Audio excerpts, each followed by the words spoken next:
Bienvenue à tous. Donc, les mardis de l'Oncopole consacrés au théranostique. Merci beaucoup au docteur Lavinia Vija d'avoir organisé ça. Merci à Louise et merci à Désiré d'être venus pour nous parler de théranostique. Donc, le sujet de la conférence d'aujourd'hui, c'est quelques mots courts d'introduction de ma part, puis l'évolution et l'état de l'art sur la théranostique dans les cancers de la prostate, pardon. C'est Louise, qui ensuite nous parlera des associations thérapeutiques dans le cancer de la prostate. Et à ce moment-là, il y aura un temps de discussion. Et puis ensuite, nous passerons la parole au professeur Désiré Deandréis de l'Institut Gustave Roussy, qui fera un point sur les métriques TEP et le théranostique de manière plus générale pour nous aider à orienter le traitement. Voilà. Donc je vais juste, pour lancer les débats, vous parler des niveaux de preuve concernant le lutécium PSMA dans le cancer de la prostate.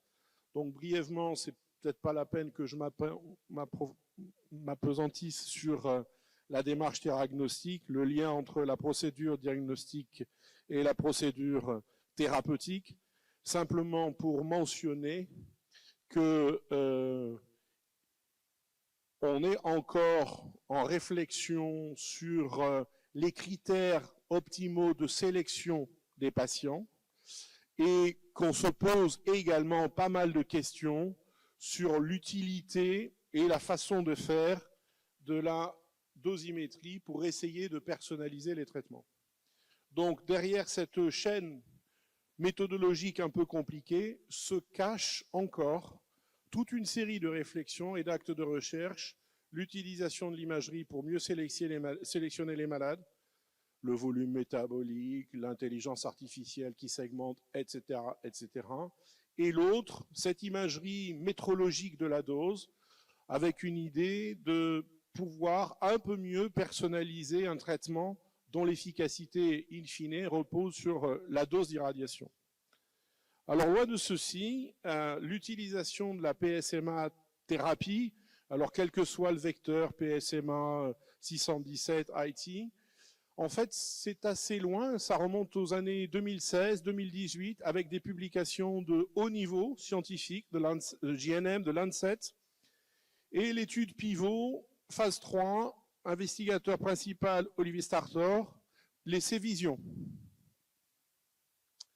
Brièvement, cet essai Vision, donc cancer de la prostate, métastatique, réfractaire, progressif, avec un TEP au PSMA positif, sans trop rentrer les détails sur ce que c'est que la positivité du TEP, avec 2 lignes de traitement antérieures, au moins 2 régimes de lignes de taxane et les nouvelles hormones.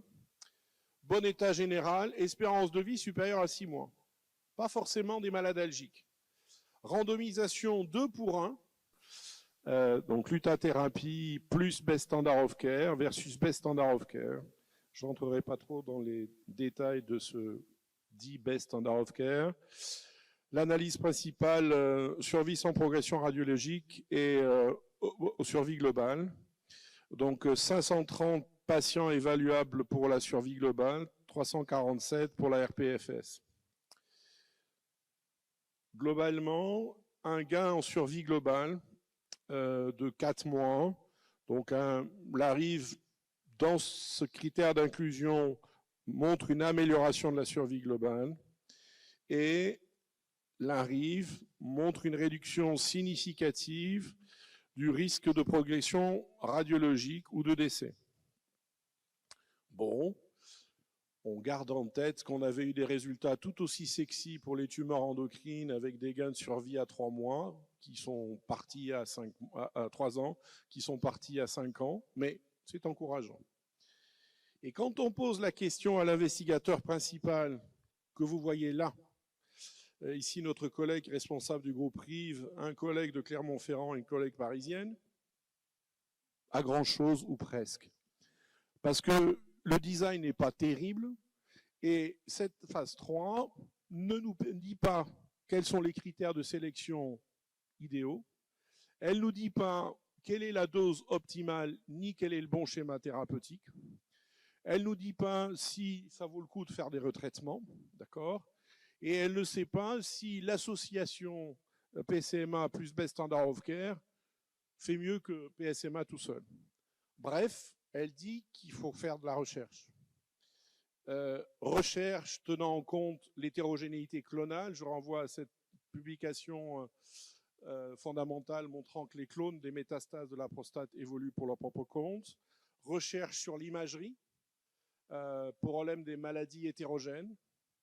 On a commencé à standardiser nos comptes rendus PSMA pour sélectionner les patients en fonction de l'intensité de la fixation par rapport au foie et aux glandes salivaires.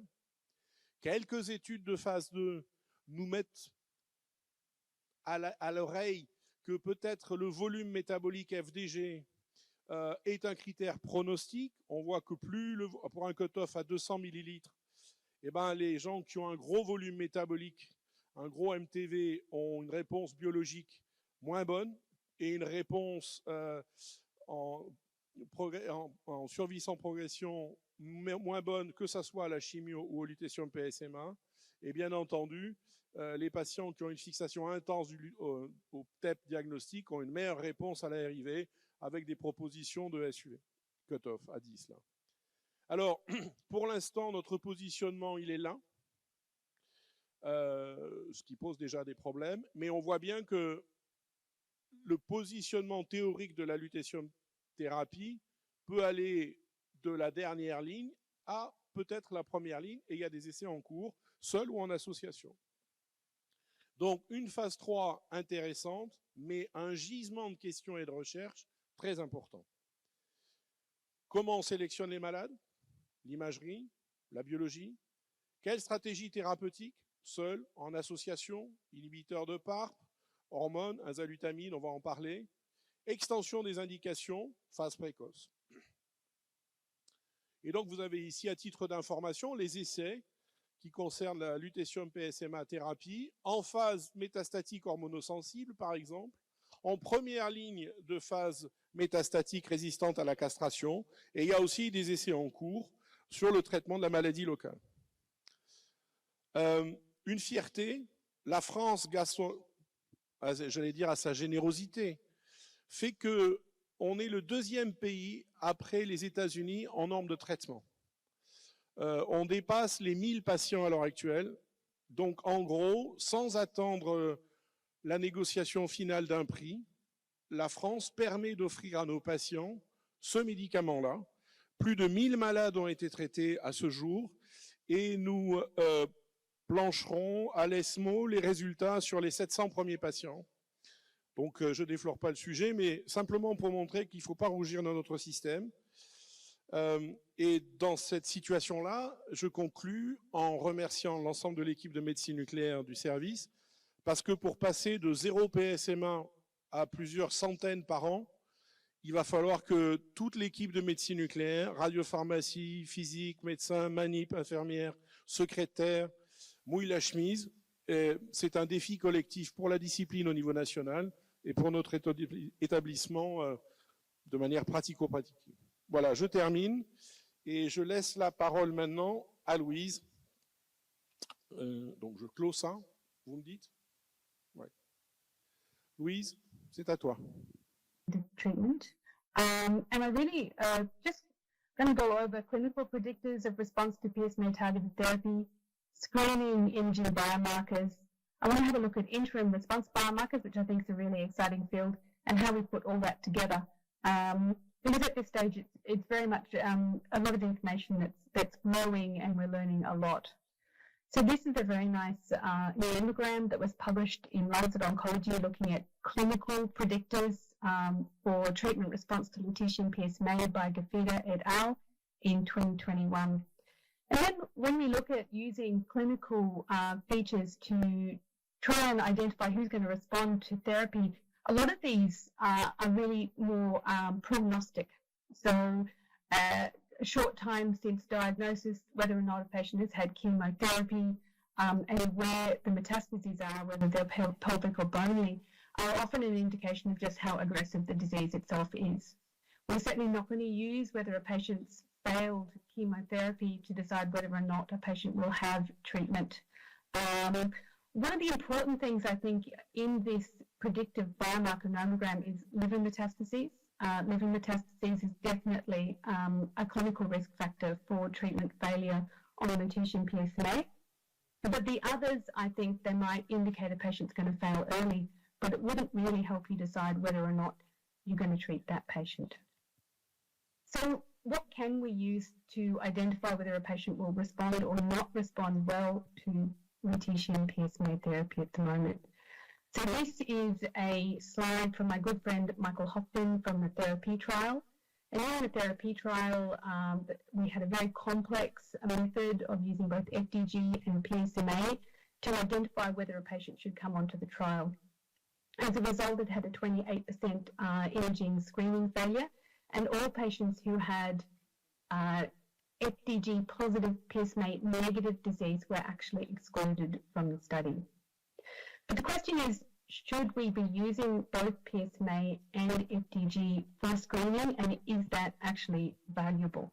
And it's very interesting when you look at the difference between the therapy trial undertaken in Australia and the VISION trial, the larger trial by Novartis across the UK, across Europe and USA, and we look at the treatment response rates and the imaging screening failure rates. You have to question whether we should be using both FDG and PSMA, or whether we should be using the broader criteria that was used in VISION.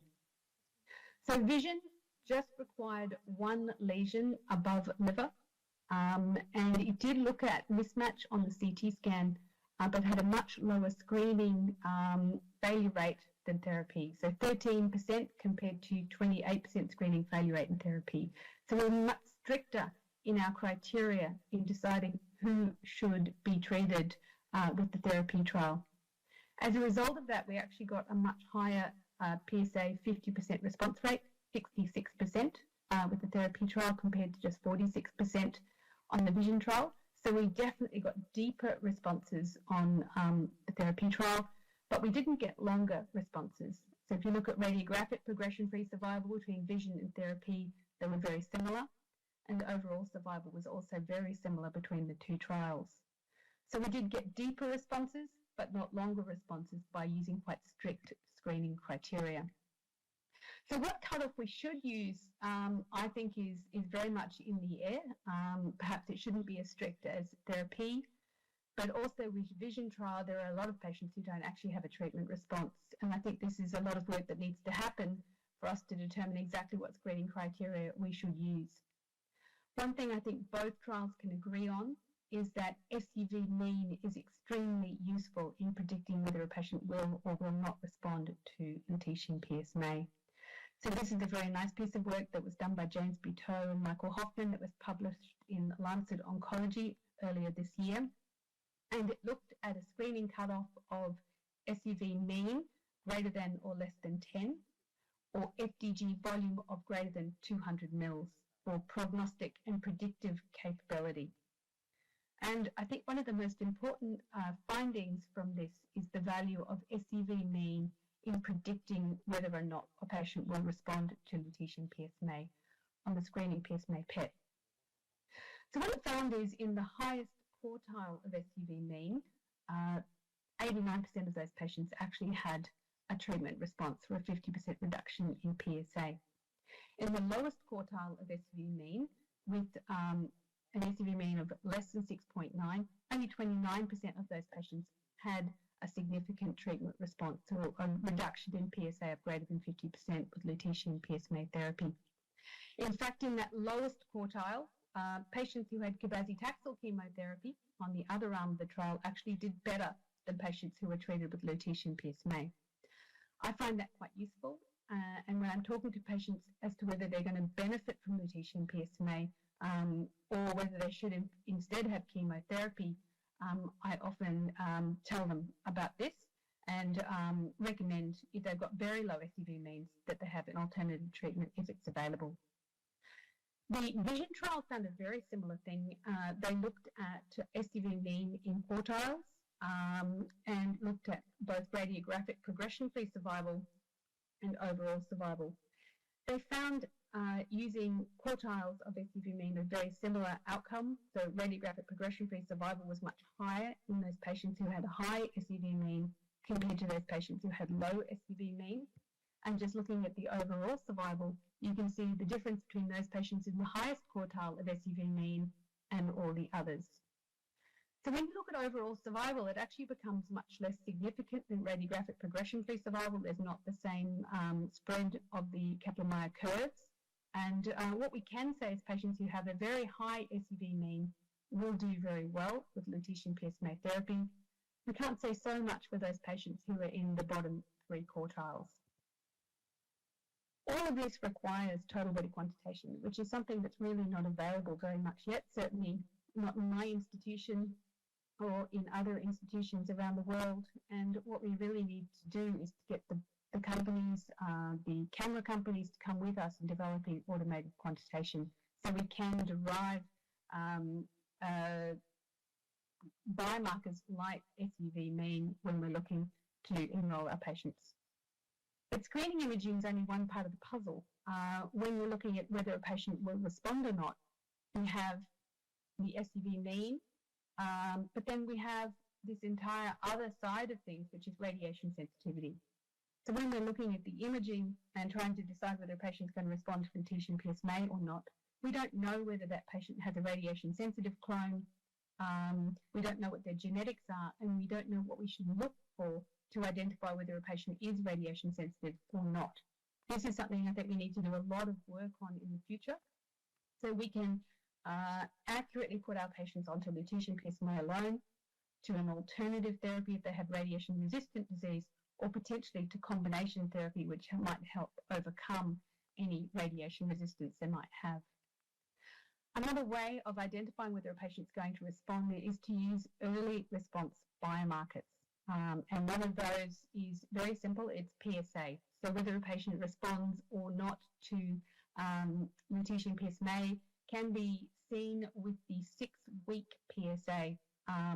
So at the time of the second dose of lutetium PSMA, and this is some nice work once again done by Andre Gafida, 124 men in a retrospective study looked at PSA responders, whether they had PSA was stable or whether they had progression in PSA at 6 weeks. And they found they were able to stratify patients with overall survival in patients who had PSA response, had a longer overall survival at 16.7 months to those patients who had PSA progression at 6 weeks, 6.5 months. So a very nice stratification using just PSA at the 6-week interval. The other thing that can be done is an interim PSMA PET. So at 12 weeks, so after 2 doses of lutetium PSMA, and this is the RECIP criteria, also by Andre Gafida, looking at total body quantitation plus new lesions to identify whether patients have progressive disease, whether they have stable disease, or whether they have partial response. And using a combination of a 20% increase in volume plus 2 new lesions, RECIP criteria was able to stratify patients into 21 months overall survival down to 8.3 month overall survival based on whether they had partial response or progressive disease. And if you combined both PSA and RECIP criteria together, you actually got a very nice predictor of both of either responders or progressors. So this interim response criteria looks like it could be very nice.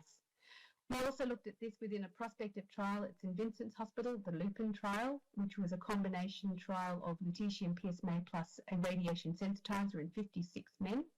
And in that study, we did baseline screening with FDG and PSMA PET and also did exit screening. So when a patient progressed or finalized all 6 doses on trial, they had repeat FDG and PSMA PET. So those patients on this combination trial did very well. They had a median progression-free survival of nearly 9 months with a median overall survival of 22 months. And a key sub-aim was to evaluate screening predictors of response. This is quite a complicated graph, but what you can see here is overall survival is on the right, and survival in months, and then the screening PSMA total tumour volume is on the left. And there was quite a strong correlation between PSMA total tumour volume on the screening PSMA PET and how long a patient actually survived. So total tumour volume on PSMA PET, in addition to SUV mean, is quite important in predicting outcome. Looking at the change in total tumour volume is also quite important. So the study found that looking at the change between the screening PSMA PET and the trial exit PSMA PET, all patients actually had a reduction in intensity on the PSMA PET, regardless of whether they were responders or progressives. But total tumour volume was very good at predicting whether a patient was a progressor or a responder. And you can see on these Kaplan-Meier curves here, if a patient had an increase in total tumour volume of greater than 30%, there was a significant difference in overall survival compared to those patients who didn't have a significant increase in volume. And hazard ratio was 5.1 for an increase in PSMA total tumour volume on the interim PSMA PET scan on that study, as well as was found in RECEP. Interim response doesn't just need to be PSMA PET. You can actually use the SPECT scans as well. So this is some work that we've been doing at St Vincent's Hospital in Sydney, largely because we're financially constrained, not being able to afford serial PSMA PET. So instead, we've been doing total body SPECT that takes about 30 minutes, and we're requiring that 24 hours after each lutetium injection. So this particular study was 127 men who received lutetium PSMA INT, 8 gigs on a median, and lutetium PSMA SPECT was undertaken at baseline and after the 6-week dose. What we found was any increase in SPECT total tumour volume was associated with a shorter progression-free survival. And if you looked at an increase in PSA and an increase in SPECT total tumour volume at the 6-week mark, those patients had a median PSA progression-free survival of 2.8 months compared to 9 months if the patient had any reduction in tumour volume and PSA. So it does look like these interim response biomarkers, especially if you combine them together, can be quite effective very early on in treatment for identifying progressors versus responders.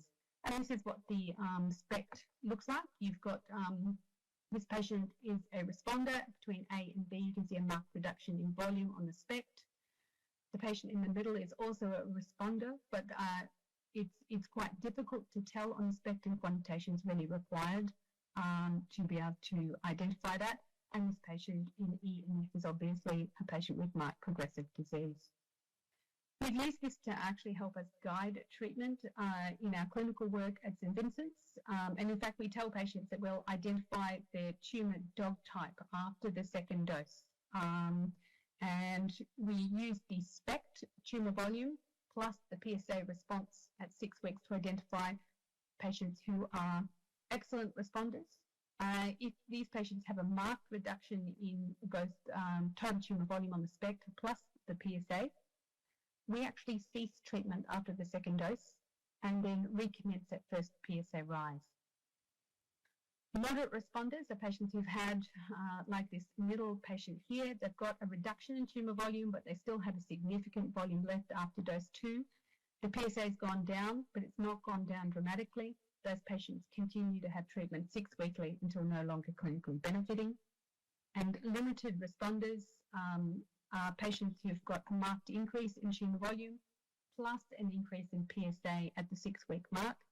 In those patients, we consider of changing treatment if at all possible, if they haven't already had a second-line chemotherapy. And we are very upfront with those patients about the limited benefit they'll get from the treatment. So when we look at the Kaplan-Meier curves of each of these 3 patient groups, so patients who've got white fluffy tumour dog types, they've had a marked response to treatment. and we stopped treatment for a median of 6 months. Progression-free survival was 12 months and overall survival 22 months. The patients who are in the middle with a reduction in volume at the 6-week mark and PSA at the 6-week mark, but not dramatic, those patients have a progression-free survival of 6 months with an overall survival of 15 months. And then those patients who have an increase in tumour volume and an increase in PSA at 6 weeks have a very short progression-free survival, and overall survival is half that of those patients who actually managed to have a treatment break. So it stratifies patients nicely into how well they will respond. We're currently undertaking a phase 2 randomised therapy trial around Australia, the NCP trial, which is enzalutamide plus lutetium PSMA, either 2 or 4 doses.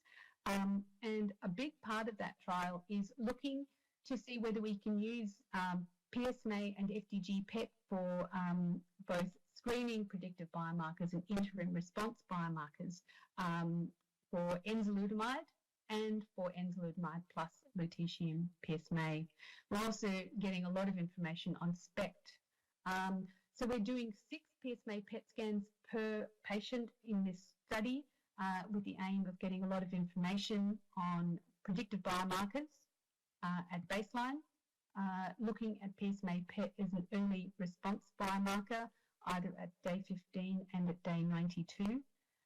We're going to use it to try and see whether we can compare PSMA PET to CT and bone scan, whether we can rewrite the criteria for treatment response, incorporating PSMA rather than bone scan, and also do a direct comparison of PSMA PET versus PSMA SPECT, and whether you can use either of them interchangeably for interim response biomarkers. A really important part of the NCP trial is to get genetics. So we're doing matched circulating tumour cells and ctDNA at each time point that we're doing the PET imaging.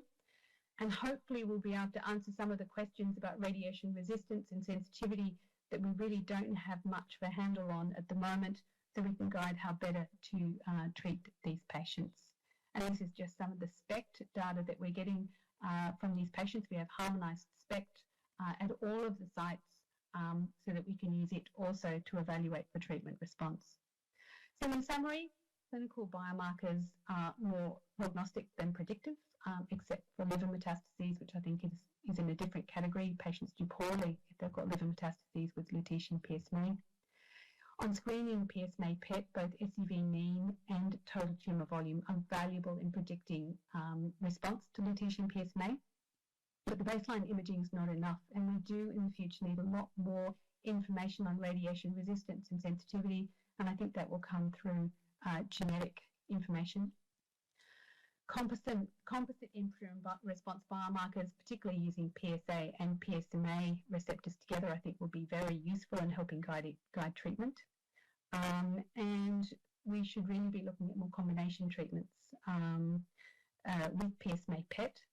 But what screening criteria we should be using for combination treatments is a completely different issue. Thank you. Thank you very much. Merci beaucoup. Je propose, si vous êtes d'accord, professeur Emmett, de continuer avec la deuxième présentation. So if you could continue with the second presentation and we'll ask questions afterwards.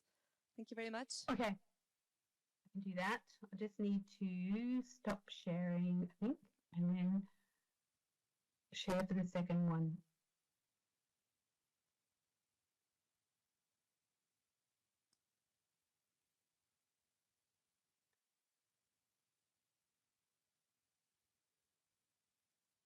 Okay, can you see that?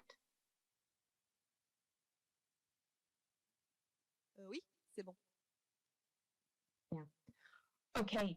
So the second talk I was asked to give was really an update on théranostic trials in prostate cancer, which flows on very nicely from response biomarkers. So therapy and diagnostics, it's really changing dramatically. With the therapy field now, we have so many different nuclear warheads that will be entering clinical practice and certainly in trials. So lutetium 177, you all know very well. Lead 212 is looking extremely promising, and there's a lead 212 with DOTA that's had some very good results, and lead 212 with PSMA is just about to start in clinical trials. Copper 67 is in phase 1 trials in the USA, and hopefully also coming to Australia soon. And actinium 225 PSMA is also at the end of its stage 1 dose escalation trial. So as Frederick said, we have two very good randomized trials of lutetium PSMA. What's disappointing about these trials, though, what's disappointing about these trials is really we've only improved survival by about 4 months. And the question is, what do we need to do to improve survival more? What can we do? So we need to look at what radiation dose and type we're using. We need to consider adding radiation sensitizers to combine lutetium or PSMA-targeted radionuclide therapy with other systemic therapies for benefit. We need to look to see whether we use the radiation as the primary treatment or whether we use it as an adjunct with other therapies in prostate cancer.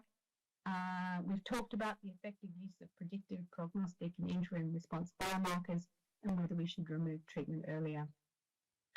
And it's really a fascinating time in theranostics at the moment, with just this massive potential for what we can combine with what, and companies all over the planet are in the process of doing that. So for the nuclear warhead, we have the choice of using a beta therapy, such as lutetium or copper 67, an alpha therapy, such as lead 212 or or actinium 225, or even an Auger electron, such as terbium 161. There's dramatic changes occurring with linkers, so multiple different linkers are being played with, and then obviously the peptides and antibodies are being developed with multiple different variations. And when we look at the number of trials that are happening at the moment, these arrows are probably not enough to explain the number of trials that are going on and the ones that I don't even know about. So that's really a space, everything's been thrown in the air, and it's very hard to know what we will be using in 5 years' time, but there's a lot of potential. What can we do now? So we can consider amplifying lutetium PSMA with enhancers, and this is the loop-up trial by Shanine Sandhu, which is still at its maximal dose escalation at the moment. So PARP is involved in DNA repair, and if you inhibit PARP in conjunction with radiation damage, you can actually prolong double-strand DNA breaks.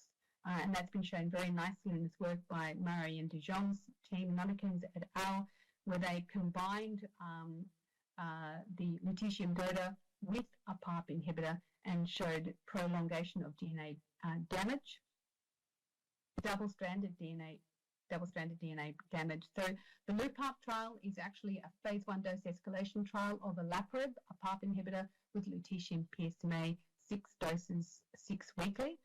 It's at maximal dose now, and I believe it'll be read out very shortly. Shanine's also doing the PRINCE trial, and in fact she did the PRINCE trial. It's also about to be published very shortly, and it's a phase 1 dose escalation trial of lutetium PSMA plus pembrolizumab, so immune therapy. The whole idea of combining lutetium PSMA with an immune therapy or checkpoint inhibitor is twofold. One, you get the abscopal effect, potentially by enhancing the immune system with the radiation, and the other potential effect of combining immunotherapy with lutetium PSMA or radionuclide therapy is to deepen the effect of the therapy itself. When you get DNA damage related to radiation, you actually get checkpoint expression. But because you have a very tumor-suppressed microenvironment, particularly in prostate cancer, those cells often don't die and they get repaired. Technically, you could get a deeper response to lutetium therapy if you add a checkpoint inhibitor, and it certainly looks like that in the preliminary results of the PRINCE trial. So when we look at 50% PSA response rate with PRINCE, it was 73% compared to therapy of 66% with exactly the same enrollment criteria. PSA progression-free survival was 8.2 months for PRINCE compared to 5.1 months for therapy.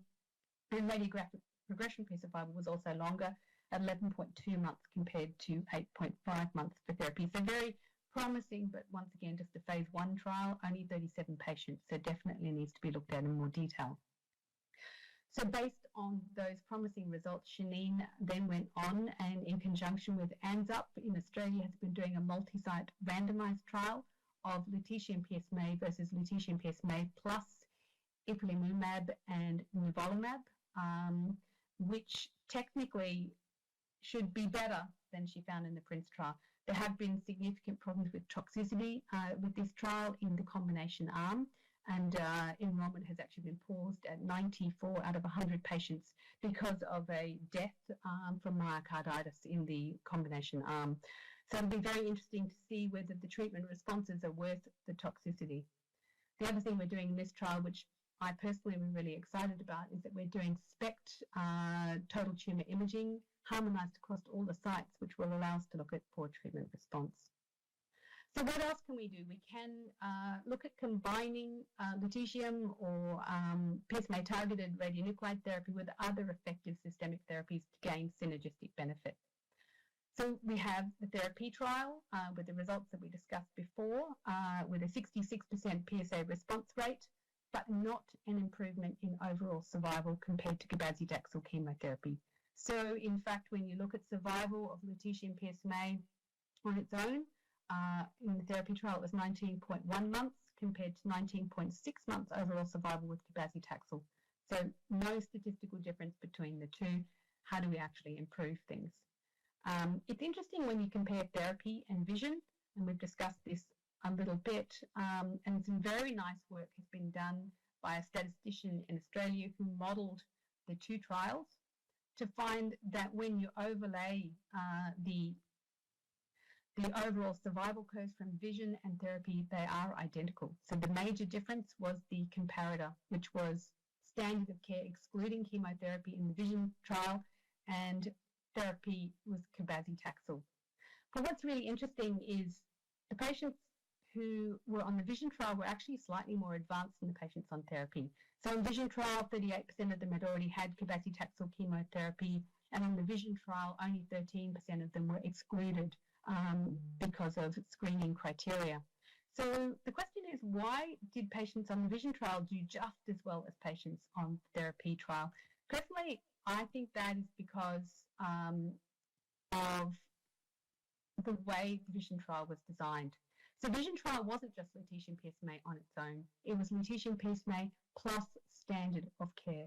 And 52% of the patients' standard of care was an androgen signaling inhibitor. When you look at the overall survival data from the vision trial, and a patient was on an androgen receptor inhibitor, such as abiraterone or enzalutamide in conjunction with lutetium PSMA, the hazard ratio was 0.54. Those patients who were not on an androgen signaling inhibitor in addition to lutetium PSMA, hazard ratio is 0.68, and overall the hazard ratio is 0.61. So it does look like an ASI in conjunction with lutetium PSMA might actually be beneficial. Why would that be? Well, we know that the PSMA receptor and the androgen receptor are codependent within prostate cancer. They have a very strong relationship. If you block the androgen receptor, you actually get upregulation of the PSMA receptor, and you get increased expression of PSMA. PSMA in the prostate cancer cell is actually a receptor involved in the PI3K, AKT, mTOR growth pathway, so it's a growth receptor, and it's almost certainly an alternative growth pathway to the androgen receptor. So if we combine the two together, we give enzalutamide, we get upregulation of PSMA, then we give lutetium PSMA, we knock off those very, very bright cells that have upregulated, and we're left with low PSMA expression cells that are more likely to respond to enzalutamide. And we get this very nice cycle of cell death. That may have been one of the reasons why the vision trial was more effective than the therapy trial. We're certainly going to see whether that's true or not with two trials that are happening with Novartis at the moment. We have the PSM addition trial, which is an ASI plus ADT plus lutetium PSMA in hormone-sensitive space, so they've taken it a lot earlier. and they're doing 1,140 patients being randomized early with the combination. PSMA-4 is second-line ASI versus lutetium PSMA alone with crossover allowed. So that's also looking at the combination to see if it would be beneficial. And then ENZA-P, of course, is looking at the combination of androgen signaling inhibition plus lutetium PSMA to see whether it's better than enzalutamide alone in patients who have risk factors for early treatment failure on an ASI alone in the metastatic castrate-resistant space. So lots of trials looking at whether combining an ASI plus lutetium PSMA can actually benefit patients and prolong response. The other thing the ENZA-P trial is doing is it's using adaptive dosing. So it's using either 2 or 4 doses of lutetium PSMA when the patient's on first-line androgen receptor signaling inhibition or enzalutamide. And it uses an interim PET to decide whether a patient should go on and have more treatment. And essentially what ENZA-P is doing that's different to vision or therapy is it's using the radionuclide not as the primary treatment. It's using it in small doses as a secondary treatment to knock off resistant clones. It's the enzalutamide that is the key player in this trial. What does it look like for the patients? So this is a patient on ENZA-P. This is the MIT from the PSMA PET at screening. Patient had PSA of 140. They've got extensive metastatic bone disease. Patients have a repeat PSMA PET at day 15 after starting enzalutamide before any lutetium PSMA. So you can see with this patient that there has been upregulation. So some of those cells have upregulated in response to androgen blockade. There's increased PSMA expression that you can see on day 15. And there's increased tumour volume if you would look at that quantitatively. This patient got randomised to the combination arm. So they had 2 doses of lutetium PSMA. And then there's a day 92 PSMA PET. And on that day 92 PSMA PET, there was no residual disease. And that patient didn't receive any more lutetium PSMA. They remained enzalutamide, and at this stage, their PSA remains undetectable on trial. Looking at the other arm, so patient had PSA of 362. And you can see on the screening MIT, they have extensive bone and lymph nodal involvement. On the day 15 scan, this has also upregulated. So the SUV max has gone from 88 up to 130 quantitatively. PSA has gone down though, from 362 down to 187, and the patient's feeling better at day 15. The patient got randomized to the enzalutamide alone arm, and they had their day 92 PSMA PET. And what you can see here is the patient has not responded to enzalutamide alone. They've got multiple new lesions, and they also have disease progression on CT with increased size of nodes. So this patient was taken off trial, and they had an off-trial 2 doses of lutetium PSMA, and you can see they've had a very nice response to that. So the ENZA-P trial will be reading out shortly. Looking at other combinations, so the PROSTIC team at Peter McCallum and Michael Hoffman's team are doing a lot of work with combinations. This one is LUCAB. LUCAB is a dose escalation of cabazitaxel chemotherapy with lutetium to see whether it can act as a radiation sensitizer and also address polyclonality by treating radiation-resistant clones in addition to lutetium PSMA treating the radiation-sensitive clones. The VIOLET trial is looking at dose escalation of terbium-161 PSMA INT. Terbium looks really interesting because it's a beta emitter, but it also gives off an Auger, and potentially that very, very powerful Auger, if it's in the right place in the cytoplasm, and can actually cause cell death, might help address radiation resistance, which we definitely see with lutetium PSMA. And ALPHABET. So ALPHABET is combining radium-223 in conjunction with lutetium PSMA, once again to address polyclonality and radiation resistance or treatment resistance to lutetium PSMA to see if patients can respond for a longer period of time and get better quality of life. In conclusion, we have good level 1 data for survival benefit with lutetium PSMA with the VISION trial, but we do, I think, have the potential to do a lot better for our patients. We can do that by personalizing treatments. So we need to decide how to get right drug, right time, right patient. And we can do that using effective biomarkers, looking at doses and treatment combinations. We need to optimize what dose we're going to use with what warhead and in what combination. And we should start to consider how we're giving the treatment, whether we should use adaptive therapy, whether we should use intermittent dosing, whether we should use other treatments as primary treatment and lutetium as secondary treatment. We really have a lot of trials to do in the next few years. Thank you. Thank you very much. Thank you very much, Professor Emmett, for your brilliant presentations and for the very interesting trials undergoing. Do you have any questions?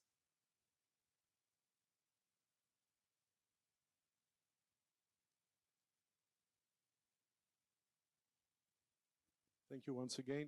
Where did you get this nice software applications allowing to perform automated segmentation? Is it homemade? No. So we've been working really closely for the last few years with MIM. So MIM software from the US. They're a biotech company that will work with you to develop programs. And we've been developing programs to look at total quantitation, identify new lesions, and look at serial changes on the scans for the last few years, both for PET and SPECT. A question. Thank you very much for your talks. I would ask you a question about toxicity. And I think the main toxicity is myelotoxicity, is it? And what about the variability between patients of the toxicity, and this variability is increased in combination with a drug such as a PARP inhibitor, or there is no change of the variability in combination? So I think a few things. I agree that myelotoxicity is probably a key toxicity with lutetium PSMA. In my opinion, though, that toxicity tends to occur when you don't have bright enough disease. So if you don't hit the cells hard enough, they don't die, and you get progressive disease, plus you lose a bit of the marrow with the lutetium, and you can get quite severe marrow toxicity.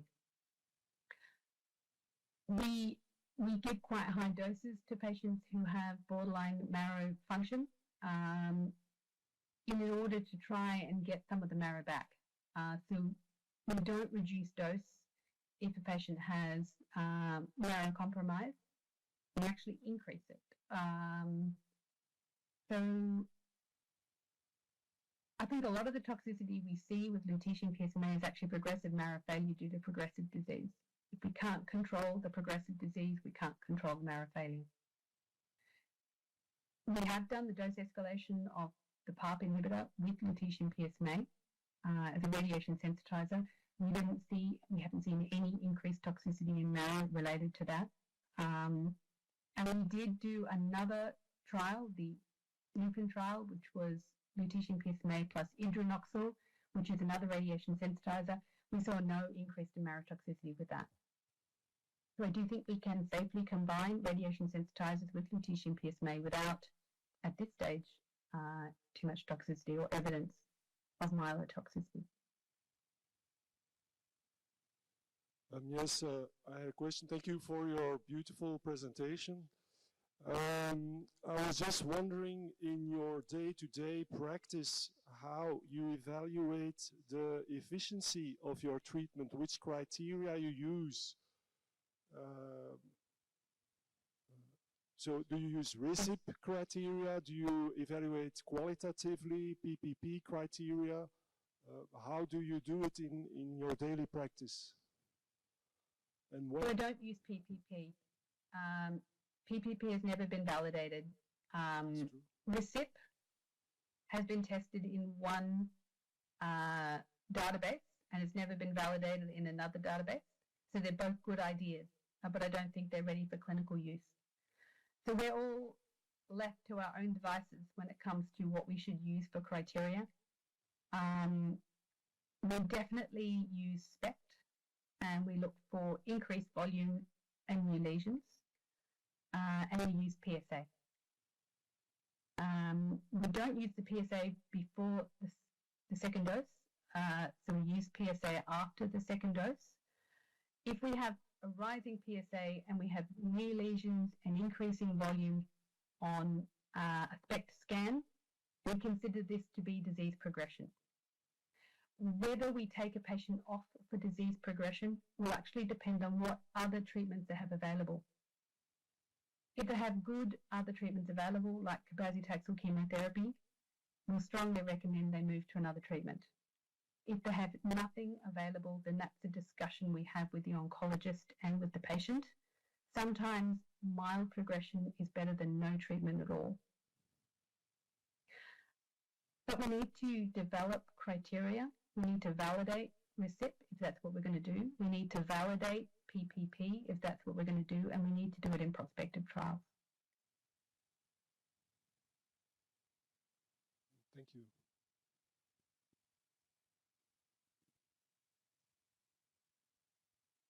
Thank you very much.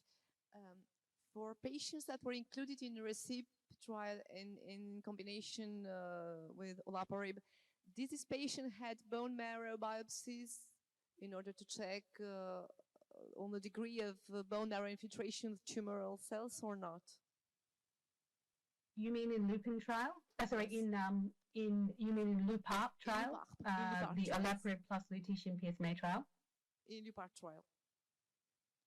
No, so they didn't have bone marrow biopsies. They did have biopsies of tumor at baseline, and I think at 3 months on the LUPARP trial, but no bone marrow biopsies.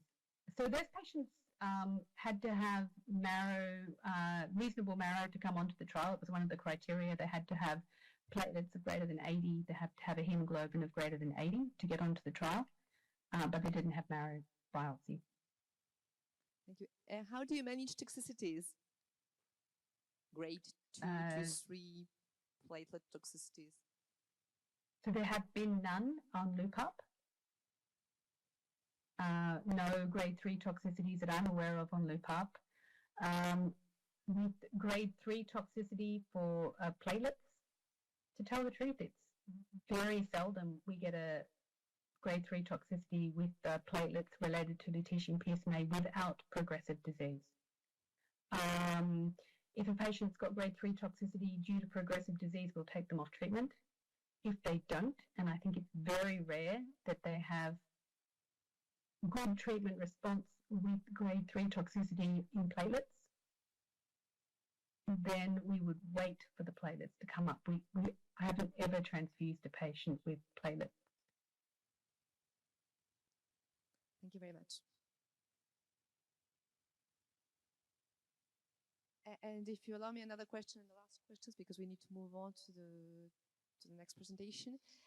In the REPART trial, you mentioned that patients who had a low or very good decrease of SPECT volume after the second PSMA administration were stopped treatment for 6 months. Were there any comparisons in progression-free survival or overall survival between the patient who stopped treatment and the patient who underwent treatment? Yes, so that was the Kaplan-Meier curve that I showed. And in fact, that's our clinical program. We stop treatment in patients who have a marked response at dose 2, sometimes dose 3, and then we start again. Those patients did exceptionally well. If they have a marked reduction in volume at 6 weeks and a marked reduction in PSA, and those patients stop treatment, they stop treatment for a median of 6 months before PSA rise. They then start again at first PSA rise. We haven't done a head-on comparison where we have lutetium PSMA as continuous dosing compared to adaptive dosing, but I'd love to do it if I had the funding. Thank you very much. Any other questions? No, thank you. Thank you very much. And we go on with the last presentation. I invite Professor Desirée de Andréis. J'invite Professeur Desirée de Andréis pour nous présenter l'importance de la théranostique pour la prise en charge de la thérapie en oncologie endocrinienne. Bonjour, bonjour à tous. Donc, moi, je vais parler, je dirais merci d'abord pour l'invitation aujourd'hui. Et on va parler un petit peu d'intelligence artificielle. Donc, c'est sûr que parler après le professeur Emmett, avec tous les résultats des essais cliniques, eh ben, on rentre dans un domaine où il n'y a pas vraiment de validation des choses, on va dire, concrètes, mais on est dans une phase de la médecine nucléaire de théranostique où on essaye d'avancer pour trouver de plus en plus de facteurs pronostiques et prédictifs de réponse au traitement. Et là, l'intelligence artificielle, ça pourrait être effectivement d'aide.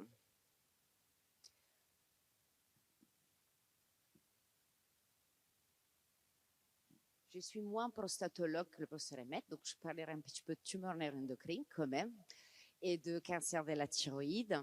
Donc, les chiffres sont un petit peu différents, parce que tumeurs endocrines, ce n'est pas le même les chiffres qu'on a dans le cancer de la prostate, mais ils sont un modèle très intéressant parce qu'ils représentent des tumeurs très hétérogènes. Et donc, avec l'intelligence artificielle, on peut effectivement étudier plus dans les détails cette hétérogénéité. Alors, moi, je ne suis pas physicienne et je ne suis pas ingénieure, donc je suis clinicienne. Et ce que je demande à l'intelligence artificielle et aux gens qui font de l'intelligence artificielle, c'est des questions cliniques. Donc, d'abord, la première chose à faire est savoir comment l'intelligence artificielle peut nous aider. Alors, d'abord, si on parle de métriques, un TEP et un SPECT, on parle de données bibliométriques. Donc, on va voir un petit peu la littérature pendant les dernières années. Si on cherche intelligence artificielle en médecine nucléaire, donc un PET, un SPECT, on peut voir qu'effectivement, c'est un orange.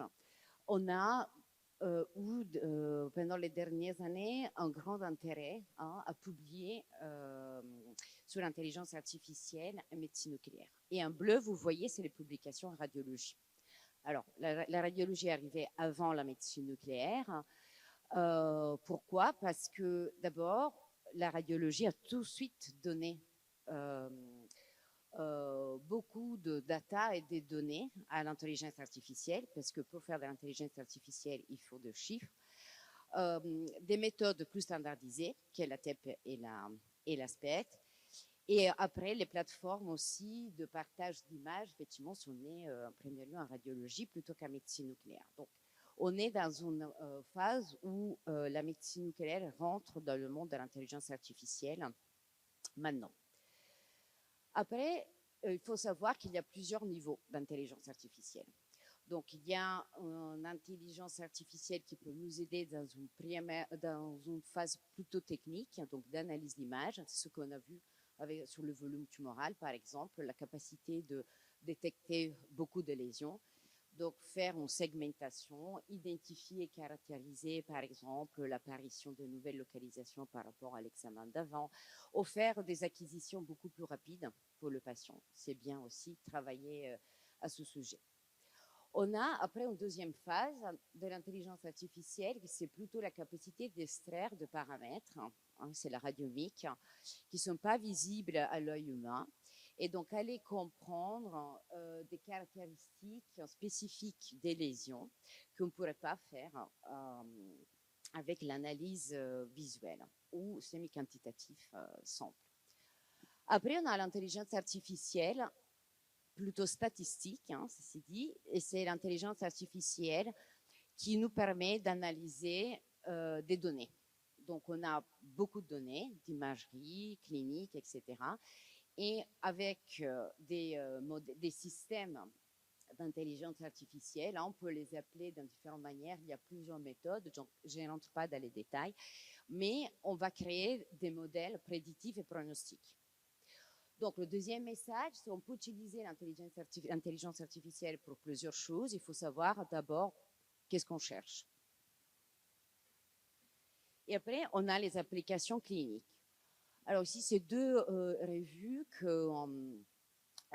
Aussi les étudiants de l'Université de Turin, qui ont travaillé avec moi pendant des années, ils ont publié sur le rôle de la radiomique et de l'intelligence artificielle dans les tumeurs neuroendocrines et dans le cancer de la prostate. On a essayé de résumer un petit peu toutes les applications qui ont été décrites dans la littérature. Et si vous voyez, il y a des mots-clés qui reviennent dans tous les modèles tumoraux et également dans les méthodes d'imagerie, donc PET et SPECT. Beaucoup plus de TEP par rapport à la SPECT, par contre. Donc vous voyez que l'intelligence artificielle et l'analyse, on va dire PET et SPECT, a été utilisée pour mieux caractériser les lésions, pour la segmentation, pour aider de trouver de biomarqueurs pour sélectionner les patients, traitement par traité après par la radiothérapie interne vectorisée, donc la médecine nucléaire thérapeutique, prédire la réponse au traitement, prédire le pronostic, évaluer la réponse au traitement, et un chapitre qui est la dosimétrie également, qui est actuellement très intéressant et en cours de discussion. Donc ça, c'est un modèle, c'est les indications qui peuvent être trouvées effectivement et appliquées dans tous les modèles tumoraux. Donc on a parlé de volume tumoral, donc de la capacité de quantifier l'extension de maladie sur le volume corps entier. Professeur Emmett a parlé beaucoup de cancer de la prostate, mais on a effectivement appliqué ce type d'approche aussi dans les tumeurs neuroendocrines. Donc, on a des traceurs spécifiques comme le gallium de Tatok et on peut, grâce à l'analyse d'images, à des outils nés avec l'intelligence artificielle, donc assez rapide, pouvoir évaluer le volume tumoral corps entier et stratifier les patients d'un point de vue pronostic. C'est une étude qu'on a publié l'année dernière sur la possibilité de stratifier en TEP les patients avec tumeurs neuroendocrines traités par traitement systémique après, y compris le traitement métabolique par l'Utathera. Et on a bien vu que le volume tumoral, ça sort comme un facteur pronostic indépendant de survie, comme on a vu aussi pour les résultats de la prostate. La prostate, ça va beaucoup plus vite par rapport aux tumeurs neuroendocrines. D'abord parce qu'il y a beaucoup d'intérêt dans le PCMA, beaucoup de patients aussi. Donc, avant de valider une approche sur les tumeurs neuroendocrines, il faut du temps, il faut des séries de patients. Alors, après, utiliser le volume tumoral tous les jours en clinique, c'est compliqué. Il faut faire des analyses un PET, SPECT, ça peut prendre du temps, mais on a quand même des outils qui peuvent être déjà utilisés. Il y a par exemple un système d'intelligence artificielle qui nous permet d'évaluer le volume osseux en scintigraphie osseuse. C'est beaucoup plus simple que le volume tumoral en TEP PCMA. Mais l'Automated Bone Scan Index, ça peut être utilisé en scintigraphie plutôt qu'en TEP, donc en routine aussi plus de facile accès.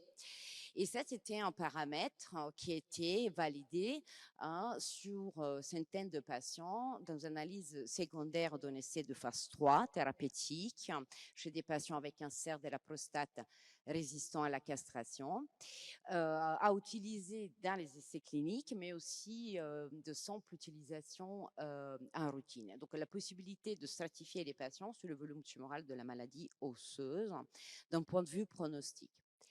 Et bien sûr, on commence à voir les premières données aussi de real life sur le volume tumoral en TEP-PCMA. On a vu très bien l'application dans les essais thérapeutiques, mais il y a déjà des équipes qui l'utilisent en routine pour pouvoir aider le choix thérapeutique et donc stratifier les patients à différents sous-groupes de volume tumoral en TEP. Donc, il y a des logiciels qui sont disponibles actuellement. Certaines sont en cours de validation. Mais je pense que la prochaine étape en termes de routine, c'est d'avoir effectivement ces outils pour guider notre traitement. Le deuxième approche après le volume tumoral, qui est assez simple, presque banal comme idée, mais qu'on n'avait pas les outils avant pour le faire, il y a l'application de ce qu'est la radiomique. Donc là, est-ce qu'on peut aller lésion par lésion, extraire des paramètres qui peuvent nous aider à mieux caractériser la lésion, prédire la réponse au traitement et étudier en particulier ce qui est l'hétérogénéité tumorale, ce qu'avec des tumeurs comme les tumeurs neuroendocrines, par exemple, est assez fréquent. Alors d'abord, l'approche radiomique, c'est un petit peu encore loin de la clinique de tous les jours. Ce qu'il faut savoir, c'est qu'il faut avoir une méthodologie assez propre, parce que si on utilise cette méthodologie, on ne pourra pas avoir des variables, des paramètres qui sont reproductibles, qui sont robustes. Donc d'abord, avant toute analyse radiomique, il faut aller chercher en termes de méthode de segmentation et de analyse d'images. Hein, c'est dans une deuxième phase après l'acquisition, donc un post-processing, on va dire, assez strict, hein, pour pouvoir après le répéter pour toutes les analyses. Donc, on a essayé de voir un petit peu, de comparer plusieurs segmentations, donc à la main et semi-automatique. Donc, on a vu que globalement, il y avait une bonne correspondance et qu'il n'y avait pas grande différence entre ce que le médecin faisait et ce que le logiciel faisait pour aller segmenter les lésions. C'est sûr que le médecin ou le physicien qui s'occupe de cette analyse met des heures pour segmenter toutes les lésions. Donc, avec les systèmes semi-automatiques, c'est beaucoup plus rapide. Et après, on a vu que si on regarde les images et on traite les images TEP avec différentes seuils des SUV, par exemple, ou si on change déjà le protocole d'acquisition, ça change la robustesse des critères de radiomique. Donc ça, c'est avant d'utiliser la radiomique, il faut d'abord être sûr que la méthodologie soit correcte. L'étape suivante, c'est de dire, est-ce qu'on pourrait utiliser ce type d'approche pour aller prédire la réponse au traitement et évaluer la réponse. Donc, pour les tumeurs neuroendocrines, un type de TATOC, on est allé voir s'il y avait des différences entre des patients qui étaient bien répondeurs et des patients mauvais répondeurs, pour aller voir s'il y avait des paramètres qui pouvaient distinguer les patients dès le début et qui pouvaient mieux caractériser la maladie. Donc, on a analysé effectivement ces paramètres sur la TEP avant le lutatéra, hein, et on a vu qu'il y avait effectivement de différences entre les patients répondeurs et pas répondeurs en termes normalement d'homogénéité de lésions, d'asymétrie de distribution du traceur, etc. C'est l'expression quantitative de ce qu'on voit avec l'œil, donc la nécrose, l'hypoxie, etc.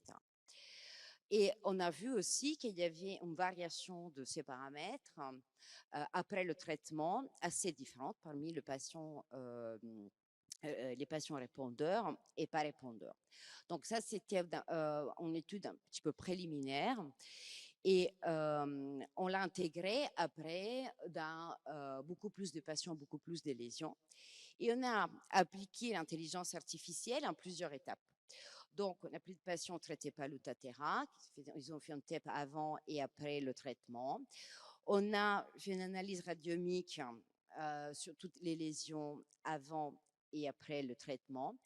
Et avec un système d'intelligence artificielle, donc de machine learning, on a intégré toutes les données qu'on avait, la radiomique et toutes les données cliniques. Et on a créé un modèle prédictif de réponse. Donc, l'intelligence artificielle, comme je disais, sur plusieurs niveaux, et on peut l'appliquer selon la question clinique qu'on a. Et notamment dans la création des modèles qui sont prédictifs de réponse.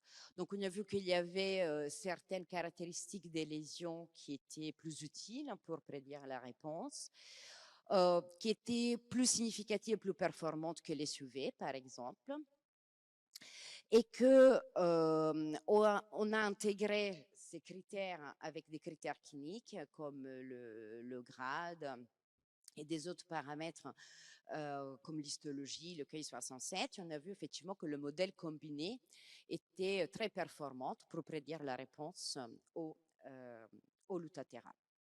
La même chose a été faite pour le cancer de la prostate. Il y a déjà des publications qui intègrent l'analyse radiomique avec les paramètres cliniques pour créer des modèles prédictifs de réponse aux lutétions PCMA dans ce cas. C'est sûr que l'approche radiomique, ça peut être assez hétérogène. Hein. Donc, avant de pouvoir l'utiliser un jour dans la routine clinique, hein, il faudra le valider et homogénéiser hein, parmi les différents centres qui l'utilisent, mais également dans ce cas aussi pour le cancer de la prostate, hein, cette paramètre radiomique est effectivement très performante dans la prédiction de la réponse sur lutétion PSMA. Et en termes de surtout hétérogénéité tumorale, hein, on voit que souvent dans différents types tumorales, on a les mêmes variables qui sortent. Donc il y a forcément quelque chose de biologique hein, derrière qu'il faudra encore explorer. Et la dernière métrique, donc on a quand même besoin de l'intelligence artificielle, c'est la dosimétrie. Alors, sous la dosimétrie, maintenant, c'est la question clinique. Est-ce qu'on l'a fait, il faut la faire, quand il faut la faire, comment il faut la faire. C'est quelque chose de très chronophage, hein, puisqu'on fait plusieurs acquisitions qui durent longtemps pour le patient, pour le médecin, pour le physicien. Et donc, l'intelligence artificielle était proposée notamment dans 2 domaines. Alors, le premier domaine, c'était de créer un système de segmentation de calcul des doses plus rapide par rapport à l'analyse manuelle et des résultats préliminaires sur un sous-groupe de patients traités par lutétion de TATOC et PSMA, en utilisant un système de deep learning pour traîner le système à calculer des doses. Les doses effectivement calculées étaient bien en correspondance avec les doses trouvées avec la simulation Monte Carlo, avec donc la dosimétrie classique, hein, avec beaucoup moins de temps. Et maintenant, il y a un intérêt aussi pour la dosimétrie à créer des données synthétiques, hein, donc à créer des faux spectres, hein, une fois que le système est traîné, pour éviter un jour de faire toutes les acquisitions sur plusieurs jours. Donc, faire une acquisition et en fait multiplier les données d'imagerie, mais qui ne sont pas réelles, qui sont synthétiques, pour avoir quand même plus d'informations et pouvoir faire des calculs de doses. Sur le cancer thyroïdien, je n'ai pas beaucoup à dire, dans le sens qu'en termes de thérapie, il n'y a pas beaucoup pour l'instant d'application de l'intelligence artificielle. D'abord parce que le cancer thyroïdien n'a pas une imagerie TEP hein, comme le prostate et le tumeur endocrine. Donc, en fait, on utilise des spectres. On a vu par exemple qu'avec la prostate, l'analyse de spectres, ça pourrait être intéressant dans ce cas. Et on a essayé avec l'équipe de Turin de commencer une analyse dosimétrique et radiomique sur l'aspect CT également, donc sur l'imagerie post-thérapeutique de le cancer thyroïdien.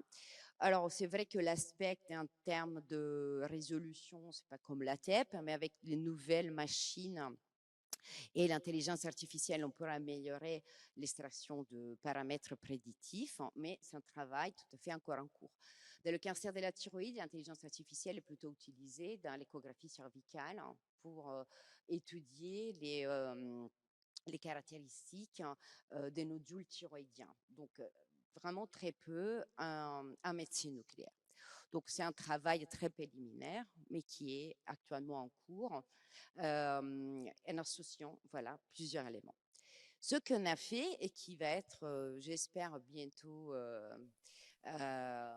disponible, hein, et je vois Lavinia aussi, on a travaillé sur ce sujet, que ça ne concernait pas le cancer thyroïdien, mais quand même la maladie thyroïdienne, donc l'hyperthyroïdie. Mais on a appliqué l'intelligence artificielle pour créer des modèles prédictifs de réponse à l'iode radioactif chez des patients traités pour maladies de Basedov, nodules toxiques, etc. Parce qu'on parle tout le temps de créer ces modèles prédictifs, mais est-ce qu'ils sont réels? Est-ce qu'on peut les utiliser en clinique? Ben, la réponse est oui. Il faut avoir d'abord beaucoup de données, donc il faut plusieurs centres qui participent. Il faut avoir toute une phase d'homogénéisation des données, d'abord pour pouvoir les analyser. Et ce qu'on a vu, bon, nous, on n'appliquait pas nous, mais les physiciens qui ont participé à ce travail, ils ont fait des analyses avec des modèles d'intelligence artificielle statistique dans ce cas-là, pour voir le poids de chaque variable dans la prédiction de la réponse ou pas à l'hyperthyroïdie. On a vu que c'est faisable et qu'on peut créer effectivement des modèles, disons, il y a une variable qui a plus de poids par rapport à l'autre, avec une précision très élevée dans la prédiction du patient répondeur versus patient non répondeur. Donc, c'est quelque chose qui est faisable. Ici, on a analysé plus de 600 patients et que ça peut être appliqué dans plusieurs autres modèles. Donc, pour terminer, alors l'idée, vous voyez que l'approche, les métriques et notamment l'intelligence artificielle, un petit peu le même bout dans tous les modèles, tout le monde, c'est la réponse au traitement, prédire la réponse au traitement, guider le traitement, c'est d'évaluer pourquoi pas la réponse au traitement. Donc, l'idée maintenant, c'est effectivement d'intégrer toutes les informations qu'on peut extraire par les images avec les informations cliniques pour effectivement créer des modèles cliniques qui peuvent être utilisés tous les jours. Ça, c'est un petit peu le but actuellement de tous les projets d'intelligence artificielle en santé. C'est sûr qu'il faut faire attention à plusieurs étapes. D'abord, déjà, partager les données, ce qui n'est pas facile tout le temps. Homogénéiser, standardiser les pratiques pour pouvoir analyser ces données. Et c'est sûr qu'il y a toute une partie d'éthique qui n'est pas anodin parce que actuellement c'est quand même compliqué. Il faut être sûr que tout soit fait selon l'éthique. Et je vous remercie.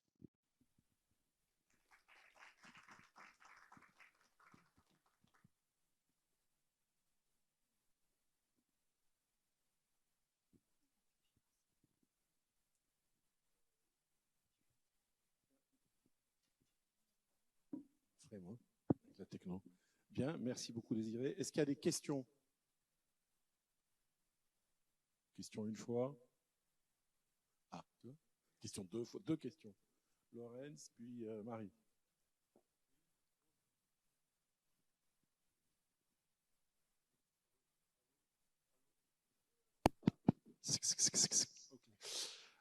Oui, merci pour votre présentation. J'ai beaucoup apprécié. Je voulais juste demander, dans votre institut, est-ce que vous utilisez des applications d'intelligence artificielle et est-ce que vous en êtes content? J'ai compris que vous êtes clinicienne. Est-ce que c'est important pour vous que quelque chose est validé avec de l'intelligence artificielle? Alors, donc en clinique, alors j'ai présenté des travaux que j'ai fait dans une institution, maintenant je suis dans une autre institution et j'ai des outils différents. Donc ce qu'on commence à faire un peu dans la pratique clinique, c'est surtout travailler sur le volume tumoral, qui est un peu dans l'évaluation de la réponse au traitement. Alors c'est vrai que c'est pas validé, mais quand même les cliniciens, les oncologues, ils commencent à apprécier. Dans le sens que sur des patients métastatiques, je ne dis pas simplement médecine traitement, mais de médecine nucléaire, mais même traitement systémique, autre, on commence à donner de variations de volume tumoral en baseline et pendant la réponse.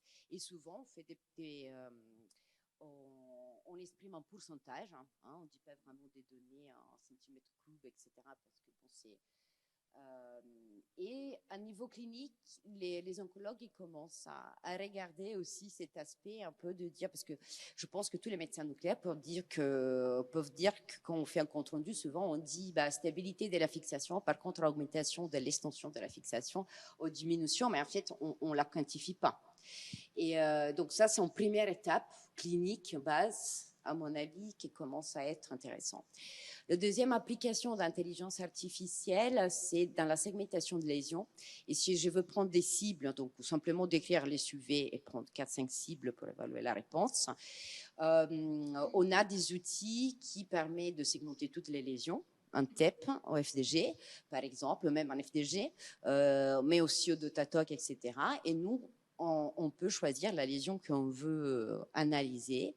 Et on a déjà le rapport fait globalement de suivi, etc. Donc, ça ne change pas ce qu'on faisait à la main avant, parce qu'on prenait toutes les lésions, mais c'est beaucoup plus rapide. En un clic, on a déjà ce résultat. Marie, peu la même question, mais c'est des logiciels maison. Quand tu parles, la première partie sur le...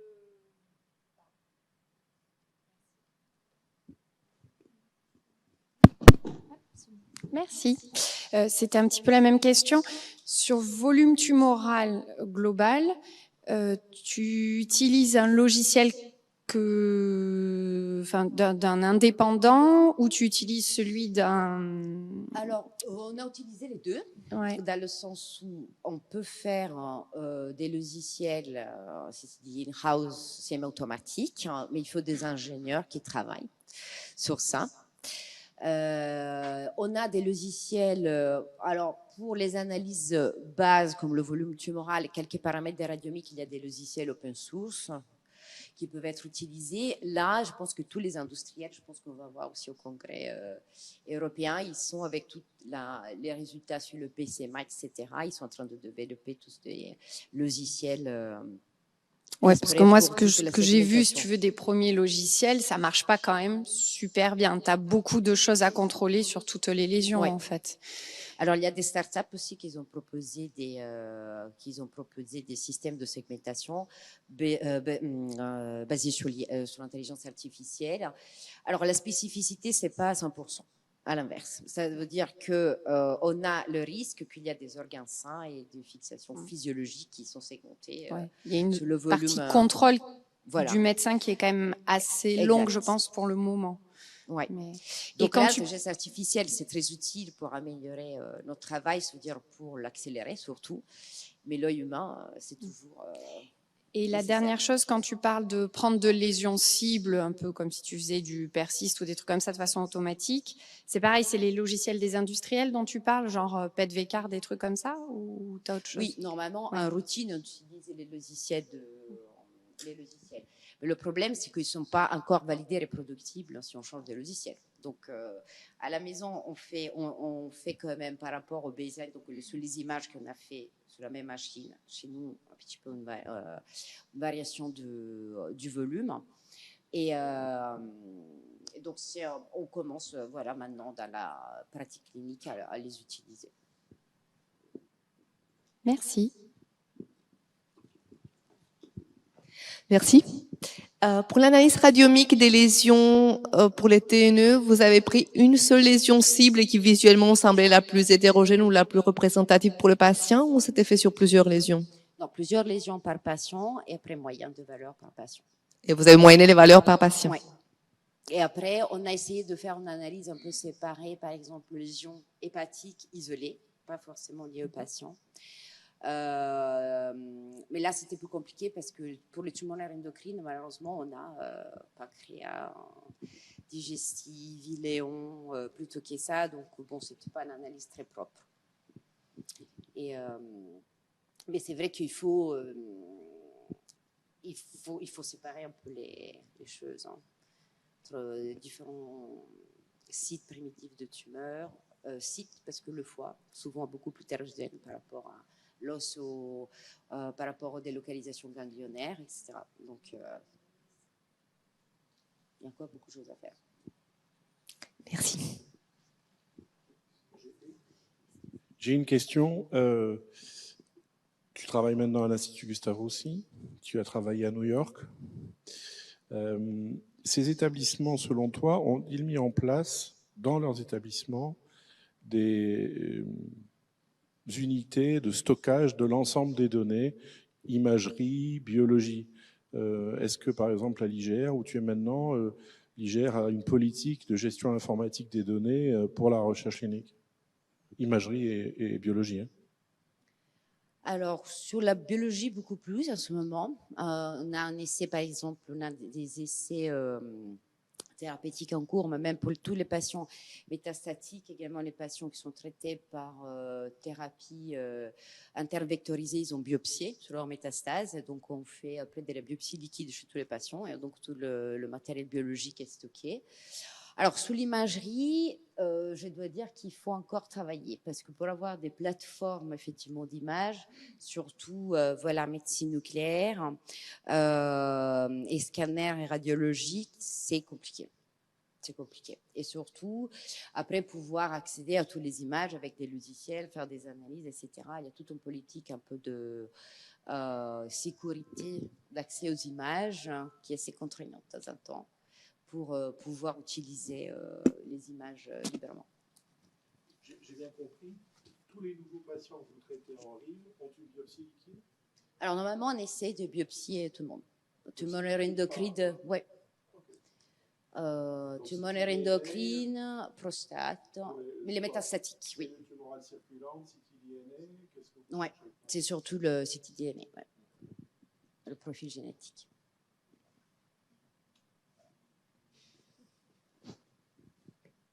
Bon, très bien.